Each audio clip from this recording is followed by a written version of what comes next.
Olá, vamos finalmente definir o que é uma base de um espaço vetorial.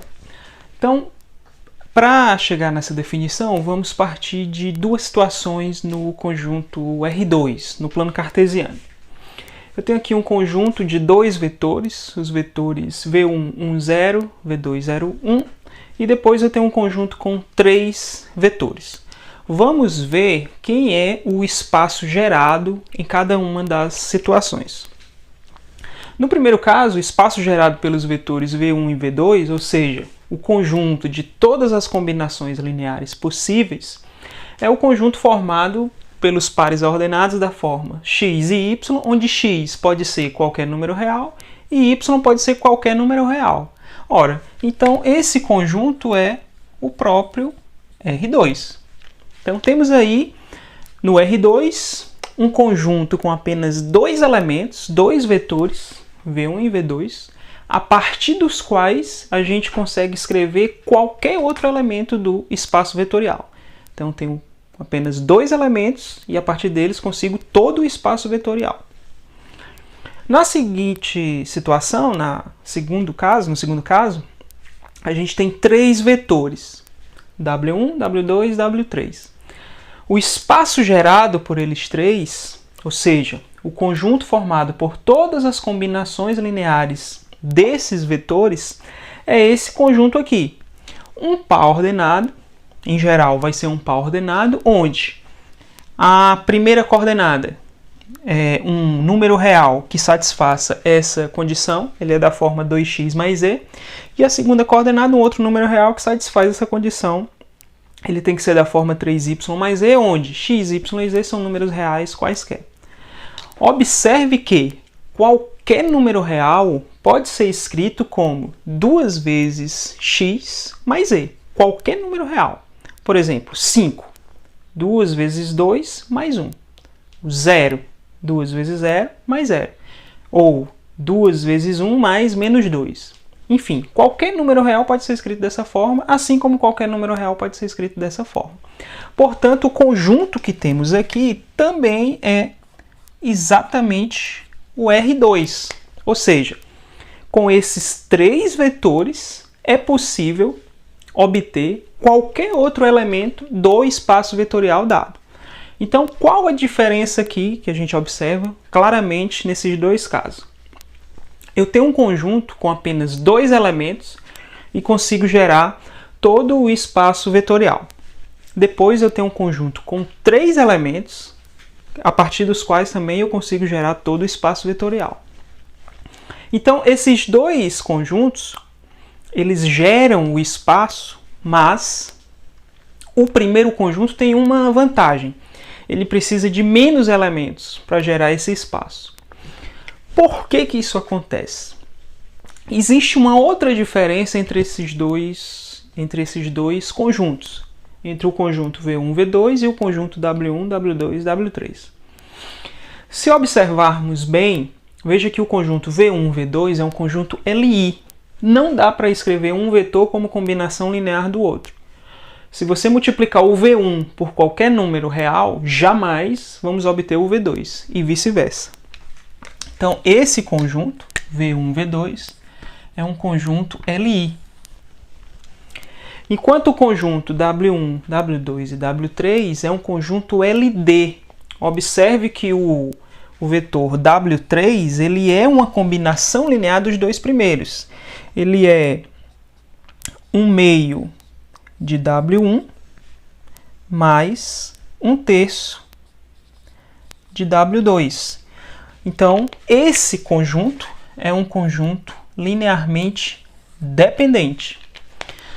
Então, estamos vendo aqui que para o R2, se eu tiver um conjunto com dois elementos, claro, esse conjunto não pode ser qualquer conjunto de dois elementos, mas existe conjunto aqui com dois elementos a partir dos quais eu consigo gerar todo o espaço. E eu não preciso de três elementos.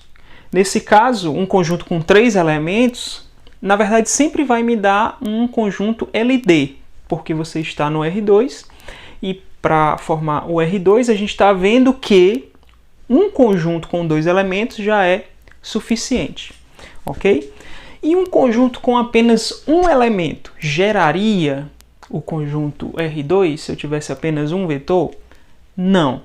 A gente já viu em exemplos anteriores que o conjunto de combinações lineares, no próprio R2, com apenas um vetor, ele geometricamente ele é uma reta que passa pela origem. E uma reta, obviamente, não vai preencher todo o plano cartesiano. Então, nesse caso, temos um conjunto com 2 elementos que gera o espaço, um conjunto com 3 elementos que também gera o espaço. Mas um conjunto com 2 elementos é menor, é mais enxuto.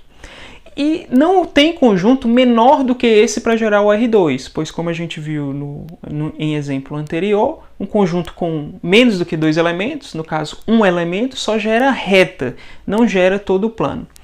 Então temos com esse exemplo que no R2 é possível encontrar um conjunto com apenas 2 elementos, a partir dos quais eu gero todos os demais elementos, infinitos elementos dentro do espaço vetorial. E o conceito de base vai ser exatamente esse: o menor conjunto possível de vetores a partir dos quais eu consigo gerar todo o espaço vetorial. Então a definição de base é a seguinte: considere um conjunto de vetores em um determinado espaço vetorial. Se esse conjunto de vetores gera todo o espaço vetorial, ou seja, cada elemento do espaço vetorial é sempre obtido a partir de uma combinação linear desses elementos. E além disso, esse conjunto é o menor possível, ou seja, esses elementos, nenhum deles é escrito como combinação linear dos demais, ou seja, ele não é linearmente dependente, então ele é linearmente independente. Então, com essas duas condições, o conjunto de vetores é dito uma base, ou seja, a partir deles, você consegue escrever qualquer outro elemento do espaço vetorial e esse conjunto é o menor possível. Vejamos alguns exemplos bem simples. Quando consideramos o espaço vetorial sendo o R2, já tínhamos visto, embora não tenha sido dito, que esse conjunto formado pelos vetores 1, 0 e 0, 1, é uma base para o R2. Por quê? Porque já vimos que o conjunto de todas as combinações lineares gera todo o espaço, e já tínhamos visto também que esse conjunto é um conjunto LI, então é uma base. LI e gera o espaço, que no caso é o R2.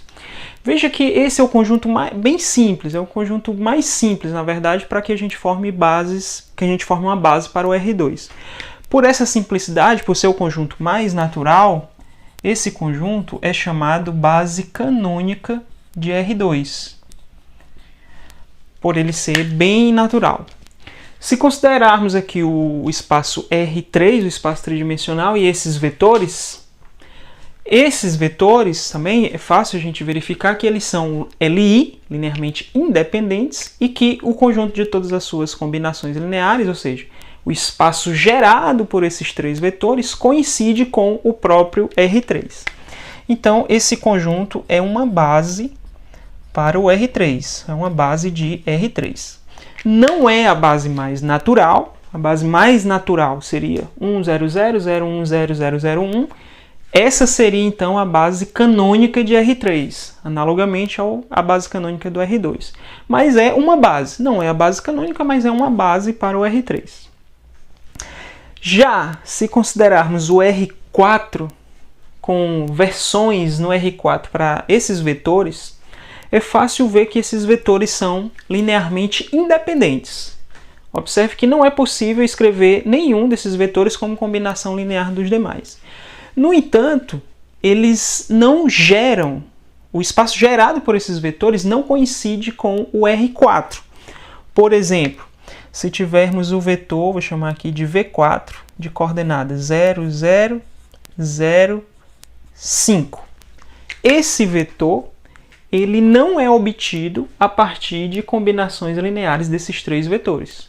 Portanto, o espaço gerado por esses 3 vetores não preenche todo o R4. Tem elementos que ficaram fora. Então, embora sendo LI, esse conjunto não forma uma base. Por quê? Porque o espaço gerado por eles não coincide com o espaço vetorial dado.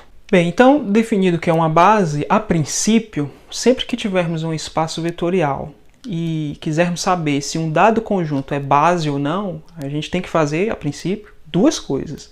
Verificar se esse conjunto é LI e verificar se o espaço gerado por esse conjunto coincide com o espaço vetorial. Bom, mas tem um resultado super importante da álgebra linear que vai economizar aí muito o nosso trabalho, que é o seguinte. Se você tem uma base para um espaço vetorial, se você conhece uma base, então você sabe quantos elementos tem esse conjunto, essa base. Então, digamos que você tem uma base com n elementos. Qualquer outra base desse espaço vetorial vai ter exatamente n elementos. Esse número, esse invariante, a quantidade de elementos da base, ele recebe um nome especial. Esse n, ele é chamado de dimensão do espaço vetorial. Então, como estamos falando apenas de espaços com dimensão finita, existem espaços vetoriais com dimensão infinita, mas isso é assunto para outro contexto.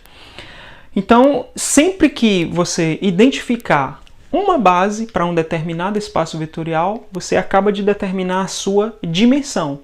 E aí, qualquer outra base que você procurar, sempre vai ter aquela quantidade de elementos. Por exemplo, no caso do R2, a gente já viu a base canônica de R2. Já vimos que aqueles vetores naturais E1 e E2, o E1, 1, 0, E2, 0, 1, formam uma base, dois elementos. Então, qualquer outra base de R2 vai ter sempre dois elementos.